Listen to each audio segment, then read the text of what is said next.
ایک نے عرض کی حضور آذان ہو رہی ہو تو کیا کروں؟ حضور نے فرمایا آذان کے کلمات کا جواب دے اور پھر اپنے نبی پہ درود و سلام پڑھ۔ رسول اللہ صلی اللہ علیہ وسلم گھر میں غربت بڑی ہے، حضور نے فرمایا جب بھی گھر جا نا 3 دفعہ سورہ اخلاص پڑھ اور اپنے گھر والوں کو سلام کہہ، اللہ تیری غربتیں دور کر دے گا۔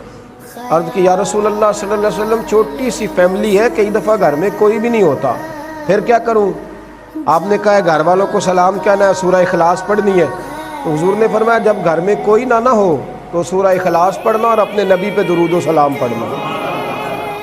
وہ صحابی کہتے ہیں میں نے اتنا عمل پکایا، کچھ مہینوں کے بعد وہ آئے اور عرض کرنے لگے یا رسول اللہ صلی اللہ علیہ وسلم کمال یہ ہے کہ درود و سلام کی برکت سے میں تو امیر ہوا ہی ہوں، میرے پڑوسی بھی امیر ہو گئے، دائیں بائیں والے لوگوں پہ بھی اللہ نے کرم فرمایا۔ درود شریف ایک ایسا وظیفہ ہے۔